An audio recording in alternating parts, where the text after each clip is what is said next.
नमस्कार दोस्तों, आज हम टॉप 9 कोरोना वैक्सीन्स की बात करेंगे। इसमें से 7 वैक्सीन्स अभी फेज़ 3 ट्रायल्स में है, मतलब इसके एंड स्टेज ट्रायल्स में है। और इसमें से भारत को कौन सी वैक्सीन मिल सकती है और कब मिल सकती है, इसके बारे में हम वीडियो में बात करेंगे। आपका स्वागत है डॉक्टर प्रशांत मौर्य हेल्थ टिप चैनल पे। अभी तक आपने चैनल को सब्सक्राइब नहीं किया है तो चैनल को सब्सक्राइब कीजिए और वीडियो को लाइक कीजिए। आखिर तक मेरे साथ बने रहिए ताकि आपको पूरी जानकारी मिल सके। तो दोस्तों, सबसे पहले बात करते हैं हम जो नंबर 1 पोजीशन पे है वैक्सीन ऑक्सफोर्ड यूनिवर्सिटी की ऑक्सफोर्ड एस्ट्राजेनेका वैक्सीन। इस वैक्सीन कैंडिडेट का नाम AZD1222 है और इंडिया में इसके जो डोसेस है serum institute of India Pune यहाँ बन रहे हैं। तो इसका नाम इंडिया में कोविशील्ड दिया है। तो पुणे में इसके 1 बिलियन डोसेस बन रहे हैं और यूके में इसके 1 बिलियन बन रहे हैं। तो ये लगभग 2 बिलियन डोसेस बना रही है। और इसके जो फेज़ 1 और फेज़ 2 के नतीजे हुए ये काफ़ी उत्साहवर्धक है। फेज़ 2 में ये पाया गया कि ये जो वैक्सीन है ये डबल प्रोटेक्शन प्रोवाइड करती है। मतलब ये वैक्सीन देने के बाद जो वॉलंटियर्स है उनमें एंटीबॉडीज़ भी तैयार होते हैं और टी सेल मीडिएटेड इम्यूनिटी भी आती है। मतलब जो किलर टी सेल रहते हैं वो भी तैयार होते हैं। दोस्तों, इंडिया में इसके अभी फेज़ 2 ट्रायल शुरू हुए हैं और फेज़ 3 ट्रायल्स जल्द शुरू होने वाले हैं। लेकिन इसके जो फेज़ 3 ट्रायल्स पहले से ही यूके, ब्राज़ील और साउथ अफ्रीका यहाँ चल रहे हैं। यूएसए में भी इसके फेज़ 3 ट्रायल्स 30,000 वॉलंटियर्स में शुरू होने वाले हैं। तो इस वैक्सीन के बारे में डोनाल्ड ट्रंप ने क्या कहा, इसको कब तक अप्रूवल मिल सकता है, इसके बारे में हम वीडियो के अंत में बात करेंगे। दोस्तों, दूसरी वैक्सीन जो है इंडिया की कोवैक्सीन, ये भारत बायोटेक हैदराबाद यहाँ तैयार हुई है और ये इनएक्टिव वायरस मतलब डेड वायरस का इस्तेमाल करके तैयार हुई है। तो इसके फेज़ 1 के नतीजे अच्छे हैं। इसमें सबसे अच्छी बात ये पाई गई कि इसमें कोई साइड इफ़ेक्ट्स नहीं मिला है। मतलब ये काफ़ी सेफ वैक्सीन है। इसके बाद ये जो वैक्सीन है जिन वॉलंटियर्स को दी गई उनके बॉडी में अच्छे एंटीबॉडीज़ मिले जब उनके ब्लड सैंपल्स चेक किए। तो अभी ये जो कोवैक्सीन है इसके फेज़ 2 के जो ट्रायल्स है उनमें जो वॉलंटियर्स का रिक्रूटमेंट है ये चल रहा है। दोस्तों, इसके बाद है नोवावैक्स कंपनी की वैक्सीन। ये यूएसए बेस्ड कंपनी है और इस कंपनी ने पहले जो कोरोना वायरसेस थे मर्स और सार्स आया था 2002 और 2012 में, तो उसके खिलाफ वैक्सीन तैयार किए गए थे और प्री क्लिनिकल स्टडीज़ में इफेक्टिव पाए गए थे। तो नोवावैक्स ने अभी फेज़ 1 ट्रायल्स के अपने नतीजे क्लियर किए हैं और उसमें पाया है कि ये वैक्सीन स्ट्रॉन्ग एंटीबॉडीज़ तैयार करती है और नॉर्मल इन्फेक्शन से ज़्यादा एंटीबॉडीज़ तैयार करती है। अभी जो इसके फेज़ ट्रायल शुरू हुए हैं और फेज़ 3 ट्रायल्स इसके सितंबर में शुरू होने वाले हैं। इसके जो नतीजे हैं ये दिसंबर तक आ सकते हैं और दिसंबर में ये रेगुलेटरी अप्रूवल के लिए अप्लाई कर सकती है। तो दोस्तों, ये जो नोवावैक्स वैक्सीन है ये serum institute of India Pune यहाँ भी बन सकती है क्योंकि इसका एग्रीमेंट पुणे में SII के साथ हुआ है। दोस्तों, इसके बाद है मॉडर्ना कंपनी की वैक्सीन। तो ये यूएस कंपनी है और इसने mRNA टेक्नोलॉजी इस्तेमाल करके वैक्सीन तैयार की है। तो इसमें जो एक्चुअल वायरस है इसकी ज़रूरत नहीं पड़ी वैक्सीन डेवलप करने के लिए। और जब चाइना ने इसका जेनेटिक कोड रिलीज़ किया तब इन्होंने उससे मैसेंजर RNA बनाया और ये बॉडी में इंजेक्ट करने के बाद जो वायरस है इसका स्पाइक प्रोटीन तैयार करता है और बॉडी इसके खिलाफ एंटीबॉडीज़ तैयार करती है। तो दोस्तों, ये जो टेक्नोलॉजी mRNA टेक्नोलॉजी ये नई है और ऐसी टेक्नोलॉजी यूज़ करके अभी कोई वैक्सीन को मान्यता नहीं मिली है।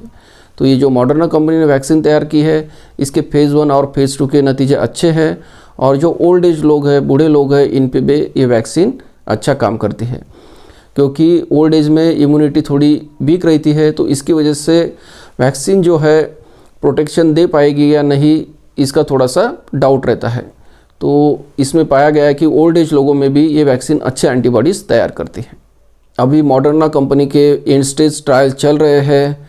दोस्तों, इसके बाद है फाइज़र बायोटेक की वैक्सीन। ये अमेरिकन कंपनी फाइज़र और जर्मन बायोटेक कंपनी बायोटेक इन दोनों ने मिलकर तैयार की है और जो मॉडर्ना कंपनी ने टेक्निक इस्तेमाल की है mRNA टेक्निक वही इन्होंने इस्तेमाल की है। तो दोस्तों, इसके फेज़ 1 और फेज़ 2 के नतीजे अच्छे रहे हैं और अभी इनके फेज़ 3 स्टडी चल रहे हैं। ये अक्टूबर में अपने जो अप्रूवल है इमरजेंसी अप्रूवल के लिए अप्लाई करने वाली है। तो दोस्तों, जो यूएस कंपनीज़ है उसमें आगे है Moderna, Pfizer biotech and Novavax. तो इन तीनों में से जो है फाइज़र बायोटेक एंड मॉडर्ना इन्होंने सेम टेक्नोलॉजी यूज़ की है mRNA और ये टेक्नोलॉजी यूज़ करके पास्ट में कभी कोई वैक्सीन अप्रूव नहीं हुई है। ये न्यू टेक्नोलॉजी है। और दूसरी बात, ये वैक्सीन स्टोर करने के लिए -80 डिग्री फ़ारेनहाइट टेम्परेचर लगता है, तो इसका ट्रांसपोर्टेशन और कोल्ड स्टोरेज में काफ़ी दिक्कत आ सकती है। और दोस्तों, जो नोवावैक्स की वैक्सीन है, इसको इतना कोल्ड टेम्परेचर नहीं लगता है, ये रेफ्रिजरेटर में भी स्टोर की जा सकती है।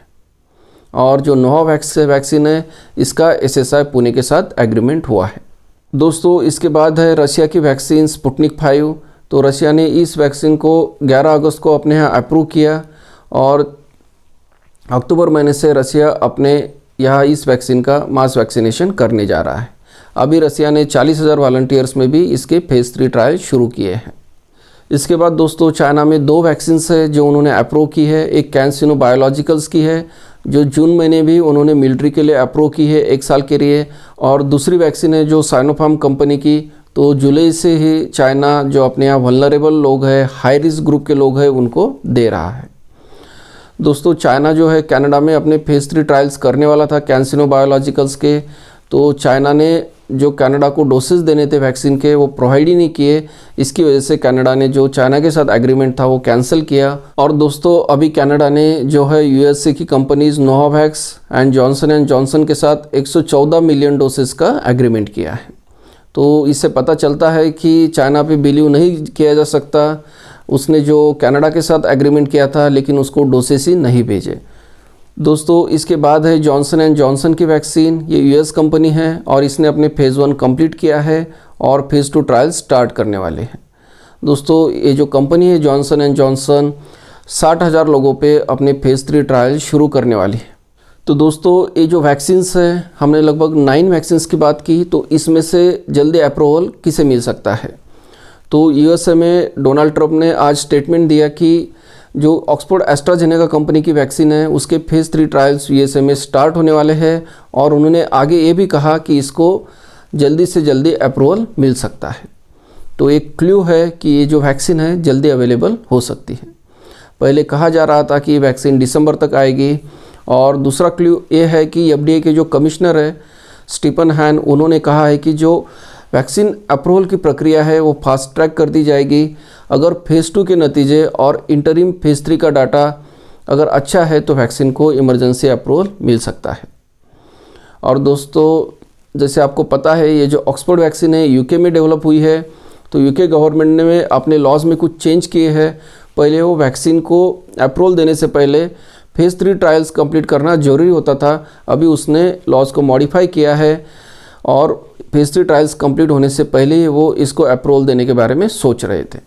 दोस्तों, कुछ जगह ये खबर भी आई कि 42 दिनों के अंदर UK ये जो ऑक्सफोर्ड वैक्सीन है इसको अप्रूवल करने वाला है, लेकिन इसके बारे में अभी कोई आधिकारिक सूचना नहीं आई है।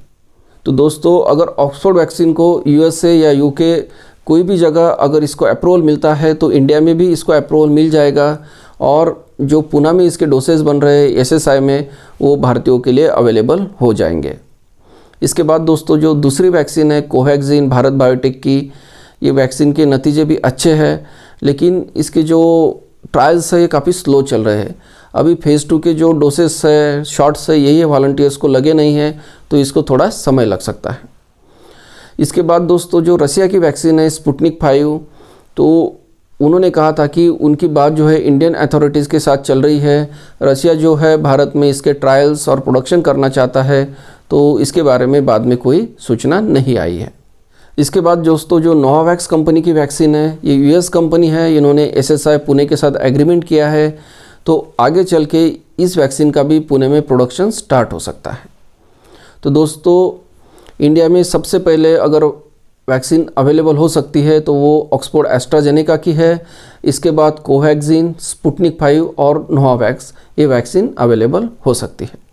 दोस्तों, ये सारी जो वैक्सीन है इसके बारे में मैंने डिटेल वीडियोस बनाए हैं, ये मेरे चैनल पे मौजूद है। तो कुछ वैक्सीन का जो है यहाँ रिपीटेशन हुआ है, लेकिन वो मैंने शॉर्ट में बताया है। इसके अलावा आपके मन में कोई शंका या सवाल है तो आप नीचे कमेंट बॉक्स में पूछ सकते हैं। धन्यवाद। अगर आपने यह वीडियो यहाँ तक देखा है तो वीडियो को लाइक और शेयर कीजिए, ताकि मुझे और ऐसे वीडियोस बनाने के लिए मोटिवेशन मिलता रहे। और चैनल डॉक्टर मोरेज हेल्थ टिप्स को सब्सक्राइब कीजिए, वीडियो को शेयर कीजिए और बेल आइकॉन पर क्लिक करके ऑल पे सेट करना ना भूलें। धन्यवाद।